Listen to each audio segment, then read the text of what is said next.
All right, 3 weeks ago on a Saturday morning, I got called into work at the hospital, and while I was there, I saw an ad on Facebook about a local comic book store closing, 25% off sale. Come on in. I did. I got a full box of stuff. I made a video about it. Go watch it. It's called Comic Store Closing, something like that. Today, I got called back in Saturday morning to the hospital to work. While I was there, Facebook ad again. Hey, we're closing, but today's the final day. 50% sale. And I'm like, hey, I'm out here again. I'll go in. When on the first day, I'll go on the last day. 50% off. Let me see what's left. And here we go. I got this, The Great Garloo from Reaction. I wanted this ever since I saw it up there years ago. It's been sitting on the pegs. I'm trying to get his necklace to face front. There we go. Face front, true believers. And so now there was 50% off. I grabbed the only one there in the store. Now it's part of my collection. Okay, I've always wanted an old issue of The Incredible Hulk. How old can I go? The Incredible Hulk only lasted 6 issues and then was canceled. He then came back in Tales to Astonish, issue 59. He stayed in that all the way till issue 102, and then they changed the name to The Incredible Hulk, and that is the comic that has been going for ever since. So this is issue 70. This is 11 issues after he came back. The comic is split between the Submariner, who I love, and the Incredible Hulk. And look, they had the next 2 issues as well, 71 and 72. So I got them all. Now here's something I always read about growing up, getting comics, and never found. It is the original first graphic novel, The Death of Captain Marvel. I don't know, was this from 79? Was the early 80s, something like that? It's the death of a character that I never got a chance to see or read pop up in any comics because he died before I got into comics. And here, they had the graphic novel, so I figured I'd get it. Cool, right?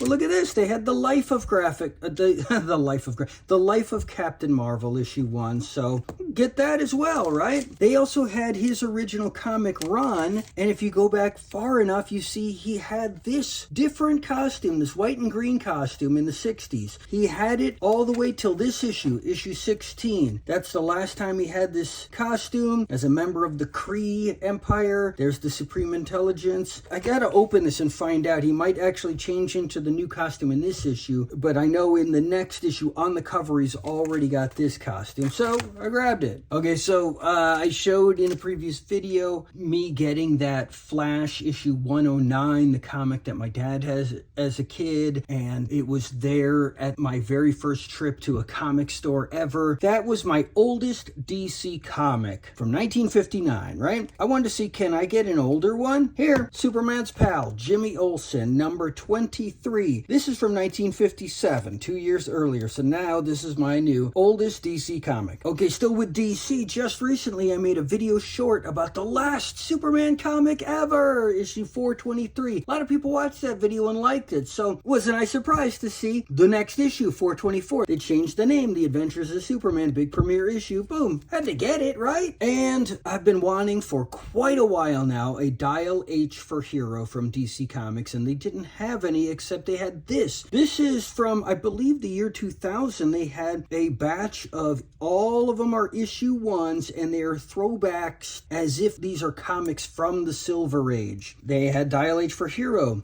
Batman and the The Brave and the Bold presents Justice League of America, Teen Titans, The Doom Patrol, Challengers of the Unknown. They were all $1.99, 50% off, so you're talking $1 a piece. The Seven Soldiers of Victory, Showcase presents this one that's just called Silver Age, got the higher price tag on the cover, but they're all still same price. And the 80-page giant Silver Age. This is the biggest price of all, still same price. And in that other store closing video, I showed how I already had DC Comics issue 1 of The Shadow, and there they had issues 2, 3, and 4, I believe, so I grabbed them all. Look, this is the even older Archie Comics series from The Shadow. They had issues 1 and 2. Had to get these. And look, a Whitman comic, Star Trek, chariots with cars, and I don't know, I just was like, hey, let me get this old cool Star Trek comic with a painted cover from Whitman. This would have been, the end of the 70s. And of course, Whitman used to be called Gold Key, and before Gold Key, it was Dell, and here is a Dell comic, Kona, Monarch of Monster Isle. Just thought it looked cool. nice and cheap. So this would have been $2. Got it. Hey, cool, right? Still on the monster trail. We've got Mr. Monster from Dark Horse, issues 1, 2, and 3. I have some Mr. Monster comics, and I just watched a video on this character, and I was like, oh, I want some more, and look, got these. Cool, right? Speaking of just watching videos, I met Basil Gogos, and I got his art book, and I got him to sign it, and I got some prints. I got a picture with him. I just watched a video just a couple days ago. There was actually a different art of Basil Gogos book. This is the rarer one, and look, they had it up there cheap.